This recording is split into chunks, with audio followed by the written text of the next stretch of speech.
Poor Linda Carter. Kelly Bright.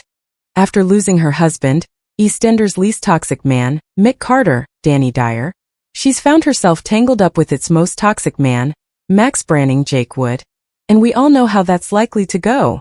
Linda and Max had an affair years ago, resulting in baby Annie Carter, Lois Hawkins, though she told everybody that then-husband Mick was the dad. Max ultimately left without knowing he had another daughter when Linda rejected him in favor of making things work with Mick. With Mick now presumed dead, Max's return last year saw him learn the truth, despite Linda's previous agreement with Max's daughter, Lauren, Jacqueline Jassa, and brother Jack, Scott Maslin, to keep the information secret. Despite Max's kidnap of Annie as he struggled to process the information, Linda decided Annie should have a relationship with her dad and agreed to co-parent with him. As Max struggled to rebond with his family after his homecoming, Linda became a firm and reliable source of support for him, even verbalizing that she knows in her core that there's a good man deep within Max, buried deeply beneath his scheming and devious veneer, though when he tried to throw the lips on her she recoiled. Things seemed to be improving after she convinced him that fleeing the square again would do nothing but prove his naysayers right as she put aside her anger and, once again, proved to be a solid ally. The spark was seemingly relit for both, despite Elaine Peacock's, Harriet Thorpe, determination to keep them apart. Though they shared a kiss, ultimately Max's secrecy over Linda's son, Ollie Carter's Harry Farr, bullying ordeal at the hands of his own grandson Louis Beale, Jake McNally, drove them apart when Linda told him that he made her sick. Max won back Linda's trust when he stepped in to help the growing rift between her and her son Johnny Carter, Charlie Suff. But when she went to find him later intending to reveal her feelings, she found him getting hot and heavy with Cindy Beale, Michelle Collins. Next week sees Linda's jealousy over Max and Cindy's burgeoning relationship intensify, though Grant Mitchell, Ross Kemp, with whom Linda recently allied with to maintain a close eye on Phil Mitchell's, Steve McFadden mental health, suggests she treats herself to a spot of pampering. Continuing to support her, Grant later inspires Linda's decision to sell her share of Fox and Hare, when she learns from Elaine that Johnny is having serious money trouble. When she offers him cash, though, he bites her head off, forcing Grant to step in again and give Johnny a proper Mitchell talking to.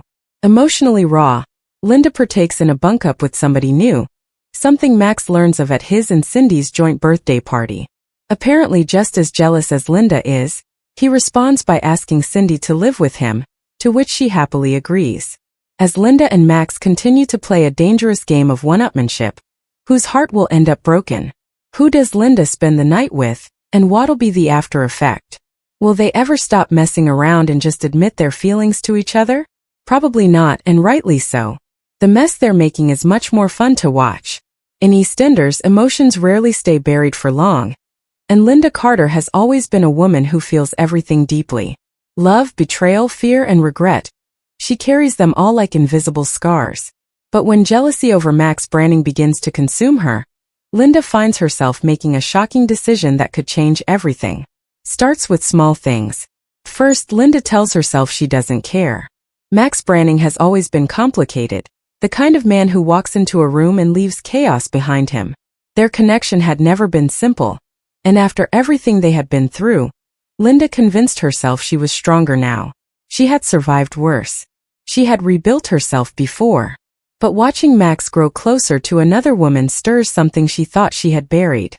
Every smile he gives someone else feels like a quiet betrayal. Every private conversation, every shared glance, every moment she isn't included chips away at her confidence.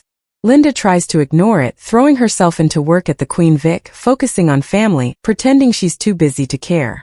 But jealousy is a dangerous thing. It whispers late at night. It turns harmless moments into proof of betrayal. It feeds on silence. And Linda begins to unravel. Elaine notices first. "You're distracted," she says one evening, polishing glasses behind the bar. "And don't even try pretending it's not about Max." Linda rolls her eyes, forcing a laugh. "Please. Max Branning is the last thing on my mind." Elaine gives her a look that says she's not buying it.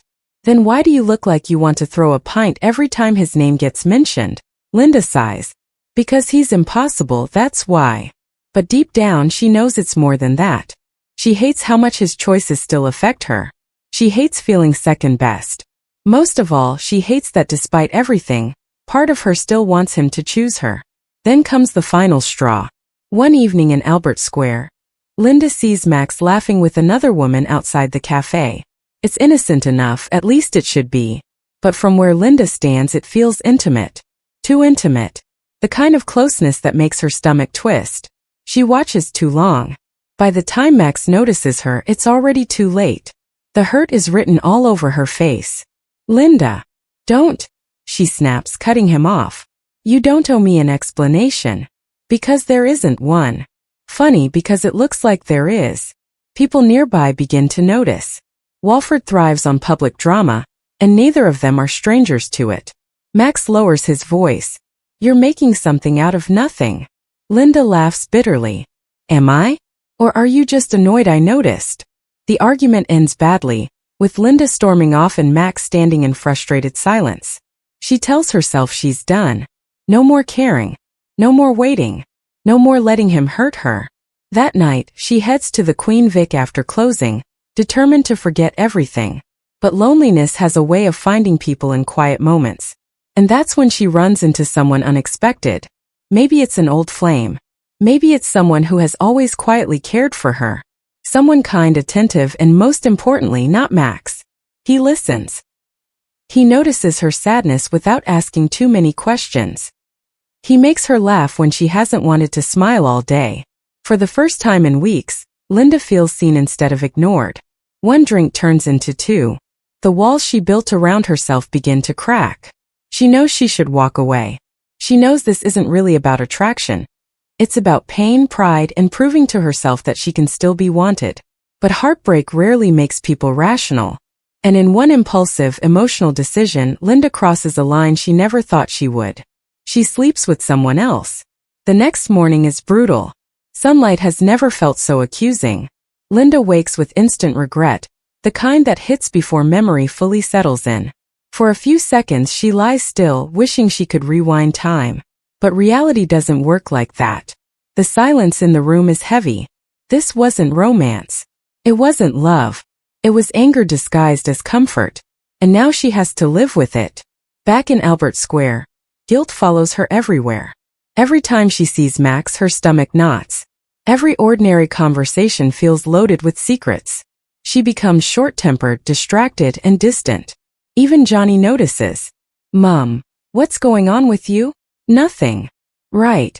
Because your version of nothing usually involves slamming doors and pretending everyone's fine. Linda almost smiles. But the truth is too messy to explain. Because what hurts most isn't the act itself. It's what it means. It means Max still mattered enough to push her there. It means she made a choice she can't take back. And worst of all, it means if the truth comes out, everything could explode. Because in Walford, secrets never stay buried. Eventually, Max senses something is wrong. He corners her outside the Vic one evening. You've been avoiding me. Maybe I've just been busy. No, this is something else. Linda folds her arms, defensive already. Why do you care? Max steps closer. Because despite what you think, I do care. The words land harder than she expects. For a second, she almost tells him everything. The jealousy, the hurt, the mistake. But fear wins. Because if she confesses now, she risks losing whatever fragile connection they still have. So instead she says the one thing guaranteed to hurt them both. Maybe you care too late. Max's expression shifts. Confusion. Hurt. Realization. And suddenly, Linda understands that revenge never feels as satisfying as imagined. Because hurting someone else doesn't heal your own wounds. It just creates new ones. As whispers begin to spread around Albert Square, it becomes clear the truth won't stay hidden for long. One suspicious glance, one overheard conversation, one person knowing too much. That's all it takes. And when the secret finally comes out, the fallout could be devastating. Will Max forgive her? Did Linda ever really betray him? Or was their relationship already broken beyond repair? And can Linda forgive herself? In classic EastEnders fashion, the answer won't come easily. Because love in Walford is never simple. It's messy, painful, full of mistakes and second chances. Linda's jealousy may have pushed her into the arms of someone else, but the real battle is only just beginning. Now she must face the consequences, not just of one night, but of every unresolved feeling that led her there. And in Albert Square, consequences always arrive eventually. Thanks for watching. Don't forget to like, comment, and subscribe to EastEnders Spoilers Official.